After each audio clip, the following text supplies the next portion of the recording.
Welcome to your IELTS Listening Practice from Spinta.org.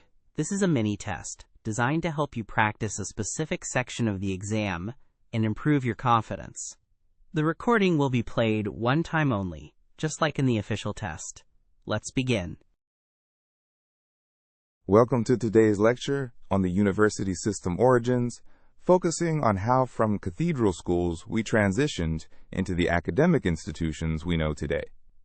This transformation was a pivotal part of medieval history, influencing education systems that continue to resonate in modern times. To understand the origins, we must first examine the structure and purpose of cathedral schools in the early medieval period. This was during a time when education was primarily the responsibility of the church. Cathedral schools were established in the wake of the Carolingian Renaissance, promoting literacy and learning, often focusing on religious texts, but also including the liberal arts.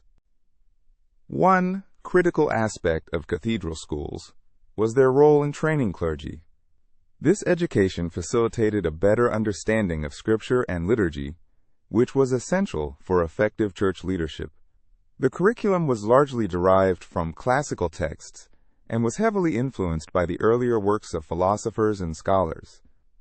One key philosopher who significantly influenced this curriculum was Aristotle. Throughout the 9th and 10th centuries, the importance of these schools grew. The main role of cathedral schools was to provide a foundational education in various subjects, including grammar, rhetoric, logic, and theology. This blend of disciplines was designed to create well-rounded thinkers capable of contributing meaningfully to church and societal functions. An important philosophical method that emerged during this time was known as scholasticism. This intellectual approach emphasized dialectical reasoning, allowing scholars to explore complex theological and philosophical questions systematically. Scholasticism helped lay the groundwork for future academic discourse. As these cathedral schools became more established, certain locations began to emerge as centers of higher learning. For instance, the Cathedral School of Paris, which began to flourish around the 12th century, is often regarded as one of the first universities. Here, a more structured system of education began to take shape. In essence, these schools eventually evolved into what we now call a university. The term university itself is derived from the Latin universitas, meaning a community of teachers and students.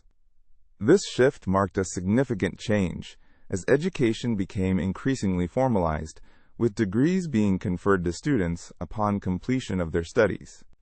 Examining the example of the University of Bologna, established in 1088, highlights how specialized education began to solidify. Bologna became a model for universities across Europe, with an emphasis on law, while Oxford, established later, adopted a more diverse curriculum, including philosophy and the arts. In summary, the transition from cathedral schools to universities was influenced by several factors, including the need for expanded educational curricula, the growth of towns and a recovering economy, and a cultural revival inspired by previous classical knowledge. As we move forward in the lecture, we need to acknowledge the role of the church in shaping higher education, a topic that still sparks debates today. As these institutions began to multiply across Europe, the balance between church and secular influences became a complex and dynamic relationship. The church maintained substantial control over educational structures, ensuring that the core teachings aligned with theological principles, while also allowing for some intellectual flexibility. To contextualize these developments, one must also recognize the cultural shifts occurring around the 12th century. The rise of the merchant class and the expansion of trade led to an increase in demand for educated individuals who could navigate this new social and economic landscape. Hence, universities began to cater not only to the clergy, but also to aspiring professionals from other sectors. In conclusion, the evolution from cathedral schools to universities illuminates a fascinating trajectory in medieval history. The academic institutions that arose not only served specific religious functions, but also became essential in fostering a more educated populace equipped to deal with the complexities of a changing world. Understanding these origins enriches our perspective on contemporary educational systems, their purposes, and their structures. Thank you for joining me today. I hope this exploration of the university system origins has provided you with insights into the dynamic transformation from cathedral schools into our current academic institutions. You have now completed the practice test. When you are ready for a full exam experience, visit us at Spinta.org.